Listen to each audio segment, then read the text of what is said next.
I'll be happy instead of Sarah. I'll take over your wedding. Sorry, I don't quite understand what you mean.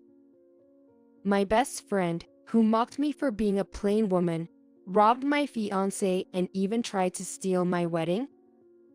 But my best friend turns pale at my word. And who might you be? My name is Sarah. I am the bride-to-be, with my long-dreamed wedding just around the corner.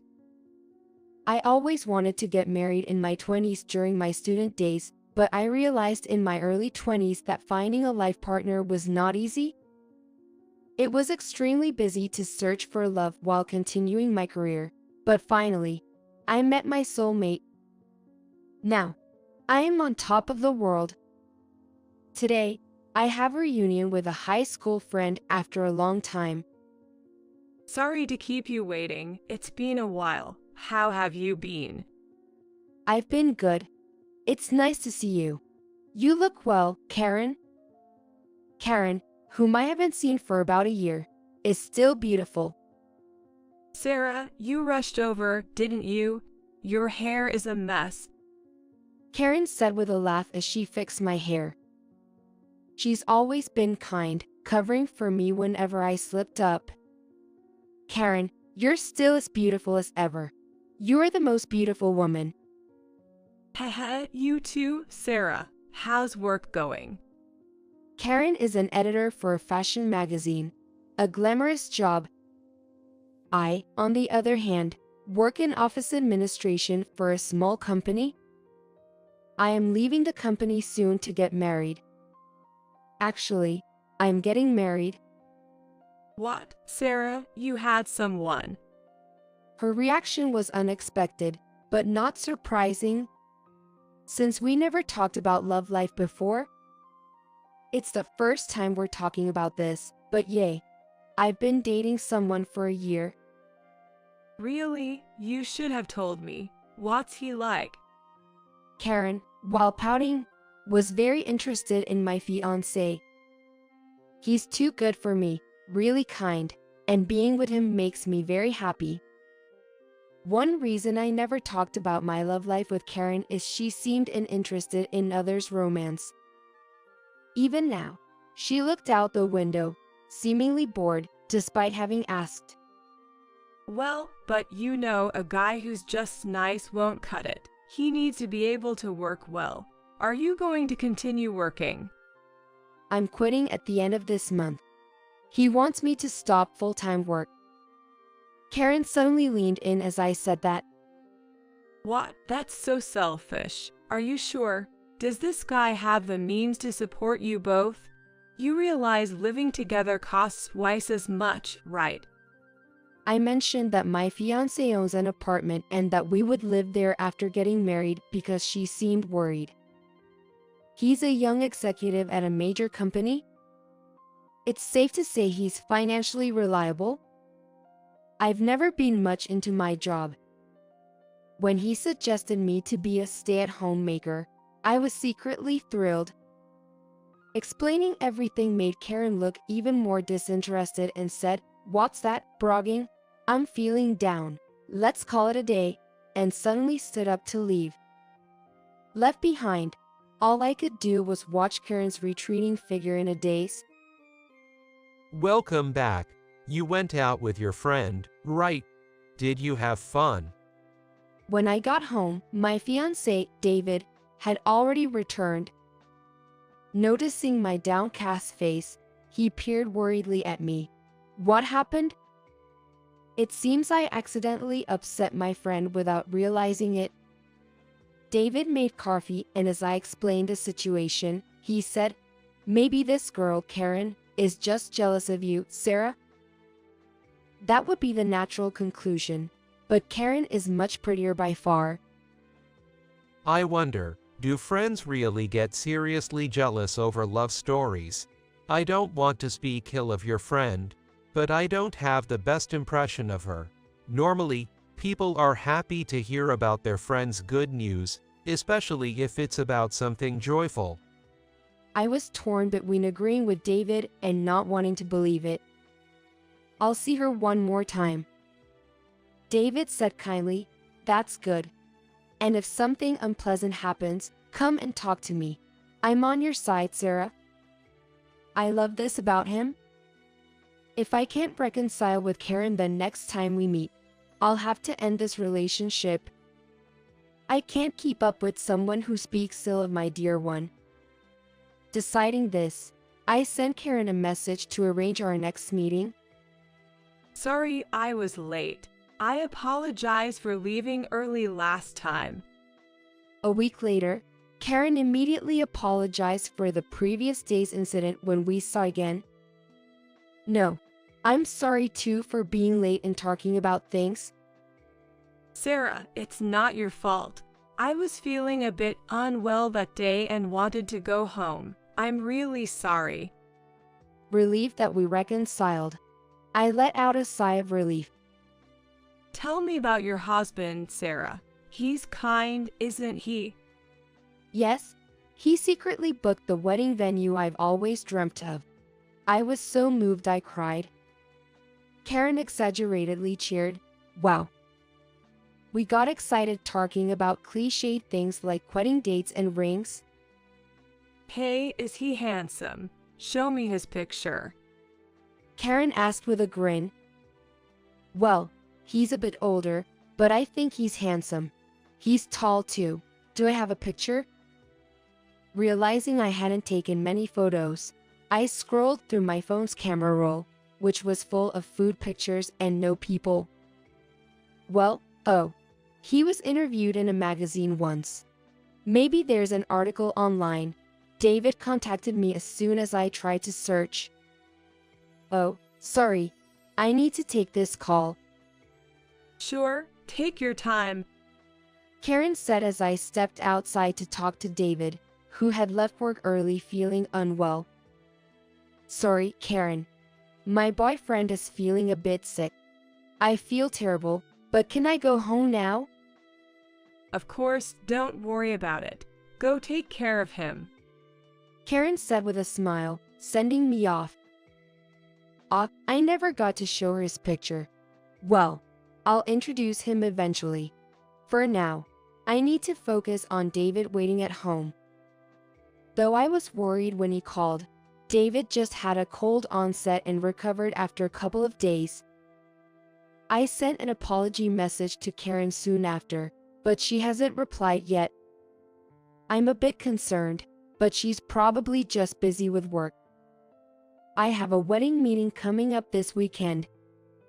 There's so much to decide before then. Life's milestones are hectic. Eventually, I forgot about the lack of response from Karen. And on the weekend, as soon as we arrived at the venue, the planner approached us with a worried look. There was a message that the wedding and guests remain the same, but the bride has changed. Such harassment happens rarely, but they managed to handle it, concerned something had happened to me. The person didn't give a name, just mentioned she would be the new bride. After discussing precautions for future pranks, we finished planning the ceremony details by midday. Having lunch at a cafe, David looked at me worriedly. Sarah, be careful for a while. The prankster might be someone close to us. Okay, I understand. And you take care too, David. You've just recovered from your cold. David gave a wry smile and said, I'll be careful. I was a bit worried about our upcoming wedding, but at that time, it seemed like no big deal. I was busy with preparations, like sending out invitations, but recently, David has been coming home late. I tried to talk to him whenever he was free because we had decisions to make together, but he seemed too tired to respond much. Is this what they call prenuptial doubts? Maybe I should take a break. Just then, I saw a message from Karen on my phone. And now, what perfect timing.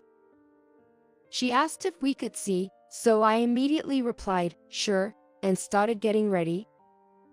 Hi, Sarah. Long time no see. Sorry, all of a sudden. I was nearby and thought maybe we could grab some tea. I've been wanting to see you too. I've been so busy. I really needed a break. Thanks for asking. She sighed, phew, and took a sip of her tea. Karen looked at me and said, You seem tired. If you want, I'm here to talk. I hesitated to vent about wedding stuff, thinking it might come off as bragging, then said, Well, David has been busy lately. Ahaha, is that so?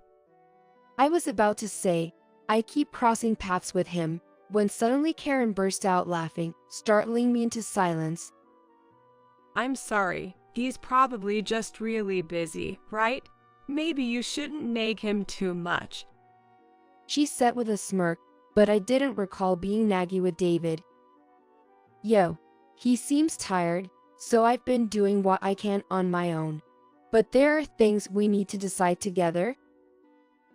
Well, you want a nice wedding, right? But you know, there's a lifestyle that fits each of us. Are you going to keep nagging your husband and end up alone?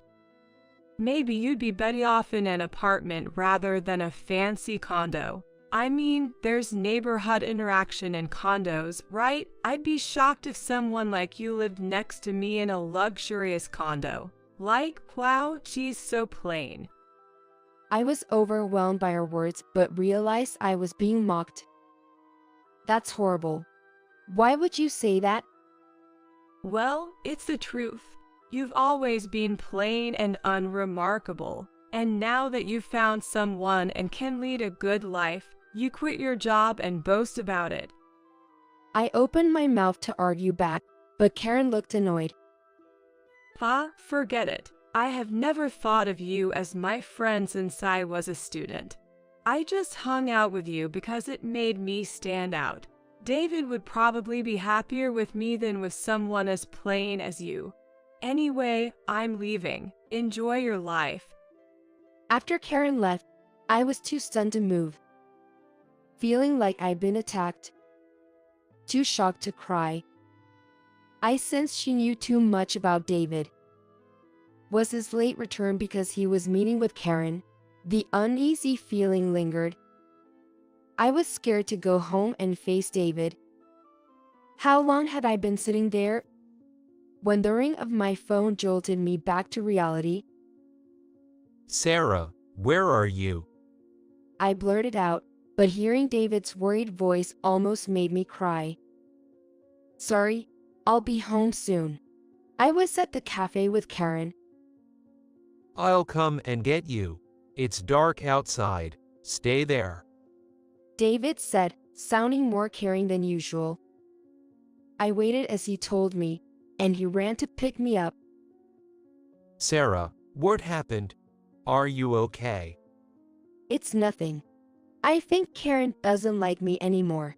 I was so surprised. Time just flew by. Sorry for worrying you.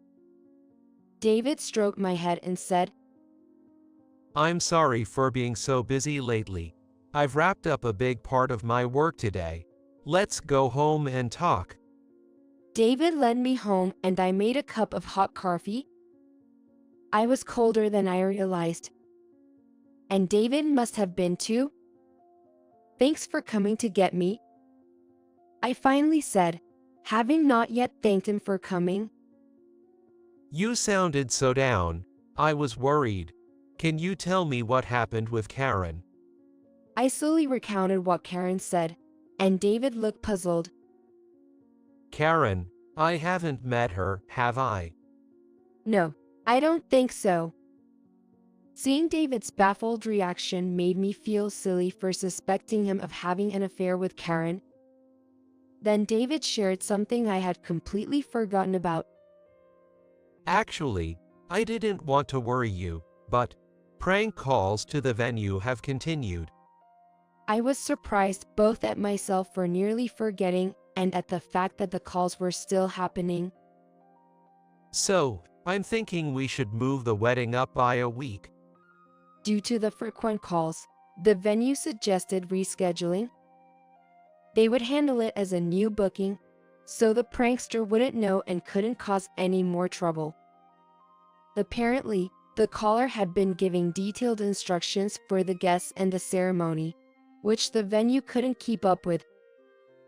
The paperwork is already done, and the invitations have been changed.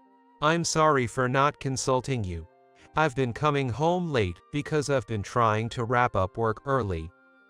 No, I appreciate that you were thinking of me. Thank you. David smiled warmly and said, "Of course." We spent the available time planning the wedding, and soon the day arrived.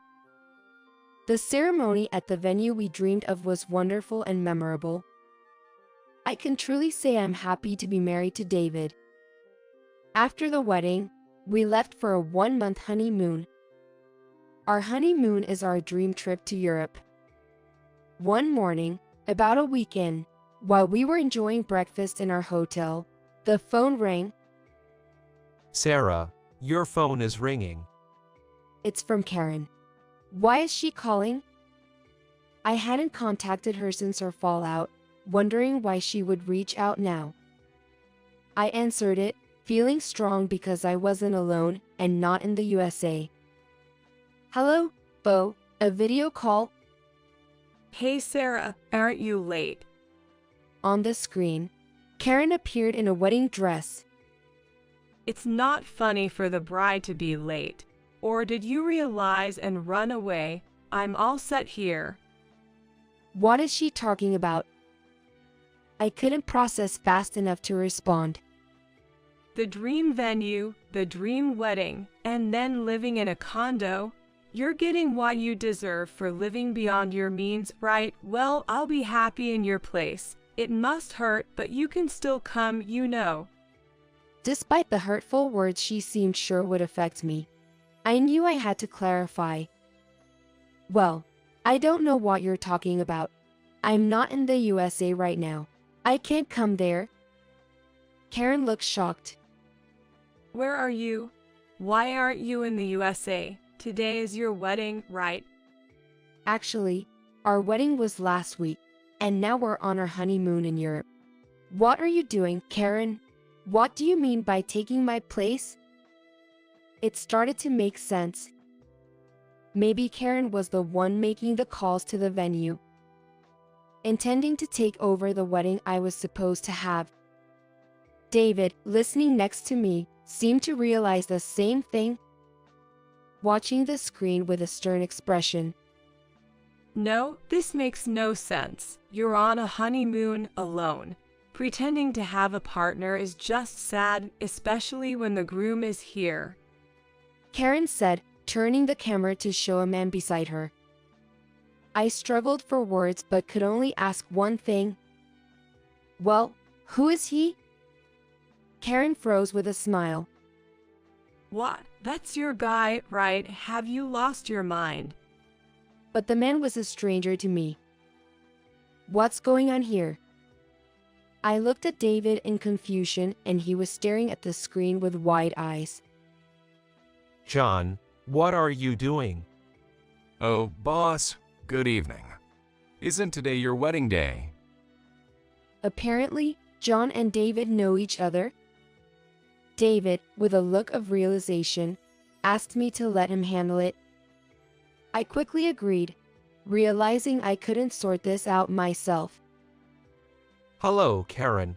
I'm David, Sarah's husband. Just saying that turned Karen's face pale. You mistook John for Sarah's husband by mistaking me for John. I don't know how you got that idea. No, that's a lie. I saw the name on Sarah's phone, and I checked a photo from the magazine interview. You're engaged, right? That's what you said. You kept bothering me about it. It seemed she had sneaked a look before but must not have seen clearly. She confused John for David, and the photo in the article as well. Even with David beside me, making it clear she was mistaken, she confronted John, blurting out incredulous things. What? Engaged? You mean married, right? Yes, I have a wife. What? Are you kidding, John? You're married. Who's a crazy one here, trying to marry a married man? Karen, it seems you were trying to trap Sarah, but John, whom you mistook for me, was fired for infidelity. This time, I was the one surprised and turned to look at David. It turned out John was a former colleague at David's company who had been relocated after his affair was discovered a year ago and then forced to resign after repeating his misconduct. However, he himself wasn't convinced and became a nuisance, loitering around the company and bothering the employees. David gave Karen the final blow as she stared at John, unable to accept the wrong person. John's wife is used to handling these situations. I think you can expect a formal notice for the evidence of infidelity. Karen glared at John, then at us. David moved the phone to shield me from her stare. It really annoys me that you alone get to be happy, being so plain compared to me. Actually, Sarah is far better than you. David retorted, making Karen furious. A formal notice. I don't care about compensation. Karen, I think your boss will be informed too.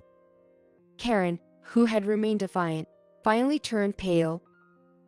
If the company is notified, everyone will know of the affair, leading possibly to demotion or forced resignation. Please don't contact Sarah again. If you do, we will report it to the police. And don't even think about visiting. This screen showed a chaotic scene. John trying to appease a fuming Karen in her wedding dress, who remained silent and downcast. Unbothered, David ended the call. The wedding costs will probably fall on Karen since John can't afford it. He remarked, checking my reaction. I probably won't see Karen again. I felt neither sadness nor pity for her. Thanks, David. It's okay. What are we going to do today after this? Spend time at the hotel. The bond with Karen had already been severed at the cafe. There was no need to ruin our honeymoon over someone who harbored malice against me. I decided to enjoy the rest of my honeymoon, along with my sweet husband who makes me happy.